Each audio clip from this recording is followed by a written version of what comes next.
and make us proud. I'm going to read just a little from his profile, but I'll share a little more about him. He is someone who has set a record that is difficult to break in London till today. He's made Nigeria proud, and he's currently set up a training center for young people in Nigeria here. And he's doing, that's why, honestly, when I see people like this, I mean, people who, on their own, without anybody propelling them, they are reinvesting their money, their hard-earned money, to wanting to inspire young people, invest in young people, transform our society, make Nigeria a better place. I have respect for such people, right? Not people who have stolen your money and are making you look as if they are doing you a favor. No. Those are not, I don't have respect for people like that. I have respect for men who have gone out and committed themselves to excellence, acquired money, then come back home to invest that money for the betterment of everyone. I have a lot of respect for such people. So I'm going to be introducing the next speaker, mentoring Alistair Soyode, as we call him. He's an internationally recognized entrepreneur, leadership expert, and social advocate with a diverse portfolio spanning media, corporate management, diversity, sports, mentoring, diaspora, and BME representation. As the founder of Ben TV London, Europe's pioneering BAME satellite channel, and the mentoring commander of NID MCORP, a prominent mentoring platform, Ambassador Alistair has established himself as a driving force in empowering individuals and fostering leadership development on a global scale. Honestly, I won't be able to read all of his profile because it's a lot, right? But what I want to tell you here, he's the first man who made it possible for us to mention a name and say Nigeria in the UK, and people will look at you twice, like someone serious, right? Because he created something that we all till today make reference to. That is Ben TV London, the first black TV in the entire Europe. That's not a joke. That's not a joke. Such a person should be honored and respected. And we are so proud to have him in this room today. He will speak with us for 15-20 minutes, but I'm certain that you go out here with something that will transform your life. Once again, please join me and let's make welcome a very well-respected Dr. Alistair Soyode. Thank you very much. Good afternoon, ladies and gentlemen. Good afternoon. Welcome today. Yeah. Well, it's a pleasure to be here. Dr. David and Dr. Ambassador, thank you very much. And thank you for the people on the high chair over here and the front chairs. It's my pleasure to be here. What I'm saying is what I have been taught, and I respect Dr. David. I work with them across Europe to promote Nigeria, promote investment into our dear nation. As a black person, it wasn't easy to go into media, especially in UK, where not just being Nigerian, but being a black person is very, very hard, and talk less of saying Nigeria. And this is the time before the social media, this time before we know what television is and what they can deliver. And we were lucky enough that God uses us to become the founders of the first black TV station in Europe. But what I'm going to do is, because I was given a line to talk on innovation, technology, and leadership. But each and every one of us here is a leader. So I'm going to go through the paper first before speaking from the heart, which is two different things. And in my country, Nigeria, we do have a lot of leaders on paper. What do I mean by that is they have the SAs, they have the researchers, they research the paper, they write the article, write the statement, and they come and they read and they go. So the effect of paper leadership is different from real leadership. So until when we in the African continent begin to look for the real leaders rather than paper leaders, then maybe we might get to that destination as fast as we want. And I always say it as well, that I want Nigeria to change. But you know, most of us, we agree that we want Nigeria to change for our children, isn't it? For our grandchildren, isn't it? But I said, no, I don't want Nigeria to change for my grandchildren. I don't want it to change for my children. I want it to change for me. Okay? Because there's no need to sweat all day, die, and then go. Yet, your children, my children, do not have the same strength and the capacity that I have as I'm fighting right now.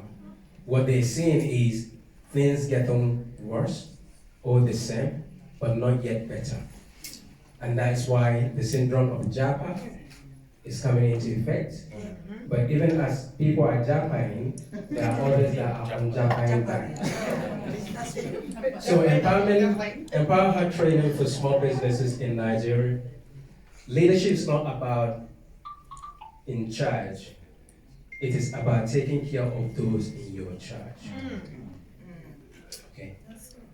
So I'm honored to be here today to share insight on how we can inspire, empower, and excel in the world of startup in Nigeria. I have been passionate about fostering innovation, leadership within our vibrant entrepreneurial Nigerian system. Today, I aim to provide you with practical solutions to the challenges we face, explore the immense opportunities available, and motivate us to lead the startup towards success through leadership, technology, and innovation. Nigerian startup ecosystem is vibrant but faces significant hurdles. According to a report by Disrupt Africa, the Nigerian startup ecosystem saw more than 1 billion in funding in 2021, which has shown strong growth and potential.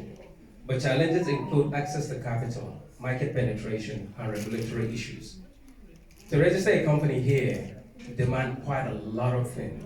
To register a company in UK costs just nearly 25,000, and you can start operation immediately. While in Nigeria, you register a company, then you have SCOREMOC, you have PEPCON, you have a lot of agencies that you must register with before you can start. And then some of them even demand that you must recruit at least 3 staff at the company before you start. I alone am yet to eat. How then is it easy for me to employ people when we have not even secured any contract? It is very hard. So, importance of leadership in any startup. Effective leadership is the cornerstone of any successful startup business. It is about setting a vision, and Doctor has already highlighted, and he has inspired and motivated. Motivating your team and being adaptable in the face of challenges. Great leaders are those who can inspire others, and he has said it as well, that as long as you're not thinking about yourself, then you're sharing within the boundary of I alone. And that, to me, is actually the biggest wealth that you can have, more than monetary things in your bank account. Because there are billionaires who have suddenly died, and all that money has just gone to the children and extended, who may not even know what to do with it. So data indicate that many startups in Nigeria struggle with leadership due to a lack of mentorship and training opportunities. According to a report by the Global Entrepreneurship Monitor, 45% of new business owners in Nigeria feel inadequately prepared for leadership role. And for you to really become a leader, hopefully you may find people who can mentor you. But you see, the Nigerian situation as well does not allow you to trust the next person immediately. So we have the culture of fear factor. We have the culture, do I trust you? And it's not a bad thing because it's just something that we come across. So don't be surprised when you're talking to somebody, he's wondering, are you genuine or are you just coming for something else? It's just a factor that we grow into. But there are a lot of opportunities. There are numerous examples of successful Nigerian startups led by visionary leaders, such as Flutter Wave, Paystack, even Dr. David here and his team. They have been training for more than a decade, from the younger age before they got married and to today. You can see the tenacity and the excitement that they come with when they're doing something. To develop leadership skill, you have to consider participating in mentorship programs and leadership workshops. This platform, like today, surely offer invaluable guidance and support for an experienced entrepreneur, and I hope you're picking that. Based on technology, technology is a powerful enabler for startup, driving growth, improving efficiency, and opening up new markets. Staying current with technological trends is crucial for maintaining a competitive edge. In Nigeria, as much as we have the same 25 hours a day, like they do in Europe and around the world, the delivery that we do in this country, to me, is no more than 3 hours per day. And you want to compete with those who have 24 hours interest, 24-hour live, 24-hour internet service, and you only have 3 hours. There's no way you can compete. And I'll tell people, let's stop blaming the West. Because if I need to do what I need to do to gain an upper hand, will you not do it? We will do it. Yeah. We are here to improve our own knowledge. And that is what we're doing. Is that selfish? Yes, because I want to get better. What I now classify to be negative selfishness is when you block other people after you have eaten.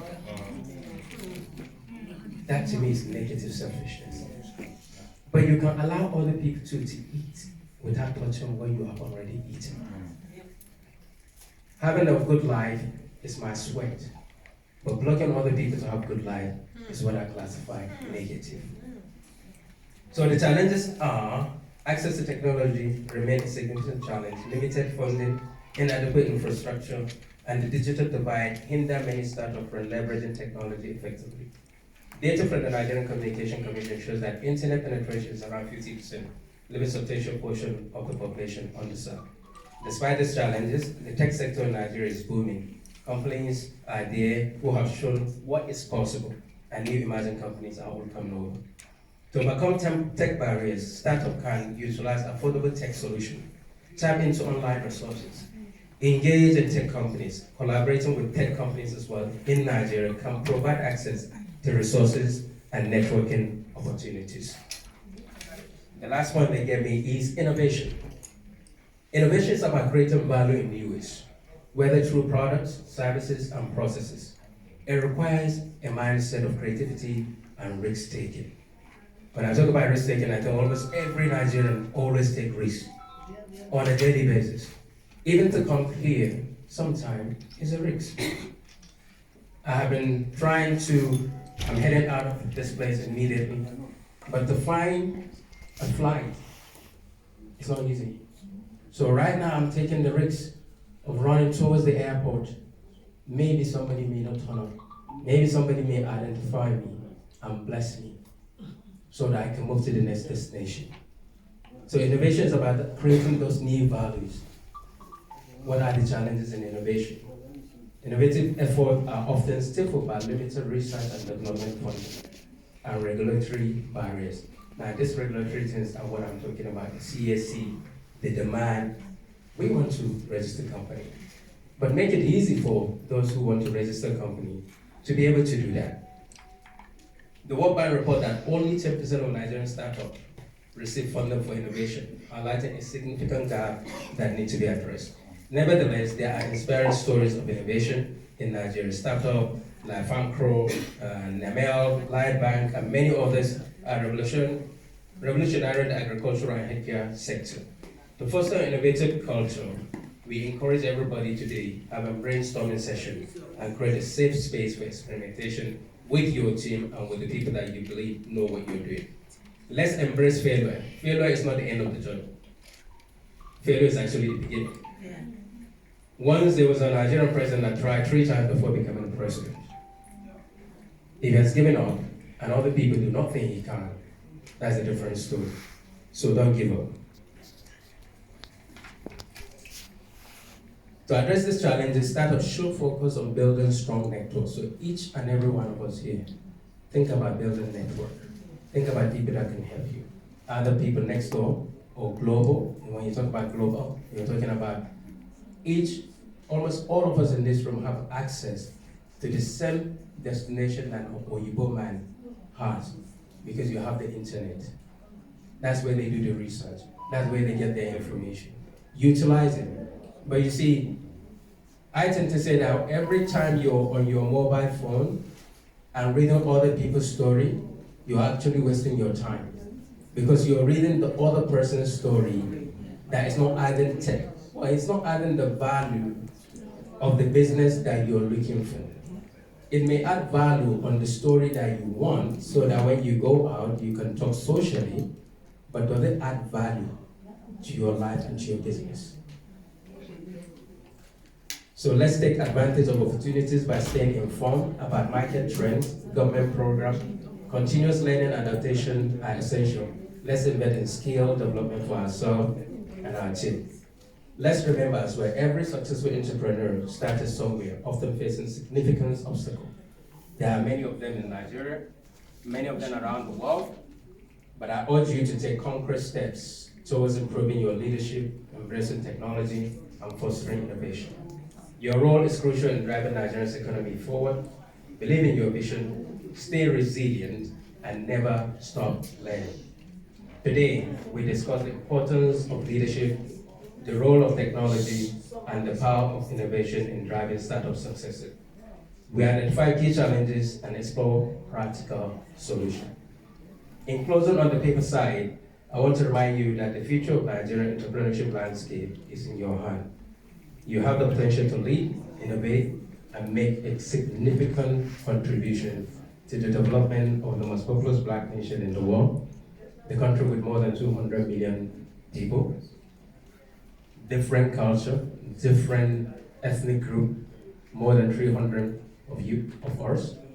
So the beauty of being a Nigerian is being a Nigerian.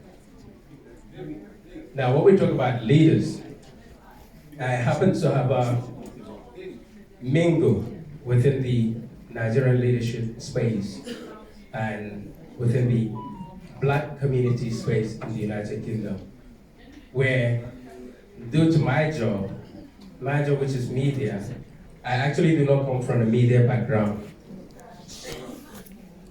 I didn't study anything about television.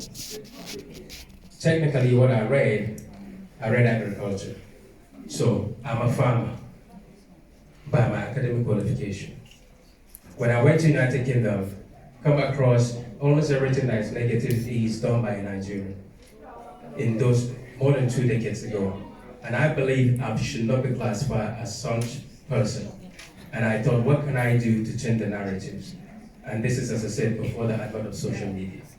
And the only thing I was thinking is, okay, well, why don't you do some programs or talk to some TV station in Nigeria, tell them that there are good Nigerians here. Go and film those Nigerians and then send the footage to the mainstream TV station in Nigeria, and then hopefully they will start encouraging people to say, we do have good Nigerians in the United Kingdom and London. And that's what took me into television. And it took me years for people who now want to invest in me or support me, asking, what do you do? And well, as I said, I read agriculture, but how does that correlate to television? And you want us to put billions of money into something that you have no experience. But my determination is key. My strength in convincing and saying it is needed and I can do it is key. And at the end of the day, the channel was launched in 2002, so which is more than 2 decades of television. Now, by the time you're doing that, then you find that actually even those who are within that community haven't been able to do it. But I'm grateful that God uses me to do that. So each one of you here has got the capacity to do something. Each one of us has got the strength to do something. But a keynote of what Dr. said as well in terms of leadership, I always say, and I want to add, that any elected, selected, appointed leader, majority of them are doing what they are doing with your money. Okay? Then no leader, majority of our leaders in this country are not doing anything with their pocket money. Okay? Majority, they're not using their pocket money. And I would really like us to explore all those that we have been talking about. Let's go back and see what their life was before they became the leaders? Is it based on their salary, or is it based on extra salaries? As a CEO of a successful company, you're bound to get commission bonuses at the end of the year, but that's for a job well done. Whatever it is that they're getting, is it for the job well done, or is it for the job of not actually doing what they're supposed to do? So we are part of the failure of the leadership in this country. We can see potential candidates, but they're not from the main political party, and we ignore them, and we pay the consequences, all of us together. So I'm appealing to you, appealing to anybody that is more than 18, to say you have 18 political parties at least now. You have quality leaders. You have your mobile phone. And I can tell you one thing, there is no way they can rig the election if half of this room voted for Doctor. There is no way. Yeah? Because one person will go out and say, I voted for Doctor. 3 will go, they didn't. 5 will go out and say, I voted for Doctor. What you now begin to see is the pattern of those who voted for Doctor are beginning to outnumber those that voted for the other people. So they can't read it. And until when our law in this country really becomes the law of this country, we're going to continue to have a problem. So each one of you can contribute to making Nigeria a great nation. Dr. as well has mentioned, within few days, they changed the national anthem. Within 1 year, a minister has changed around his neighborhood. Then you have to ask the question, what happened to the previous leader in that community? What happened to the previous minister in that community? What happened to your money? My money. When I fight, I'm fighting for my money because I know you're using my money. If you give me borehole, it's my money. If you construct road, it's my money. Whatever it is that they do, it's not their pocket money, it's our money. Okay? So I can celebrate you for saying thank you for doing what you're supposed to do. But that's it.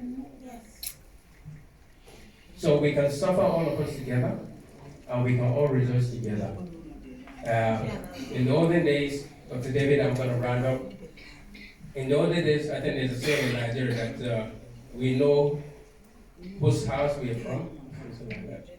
Or we know our parents.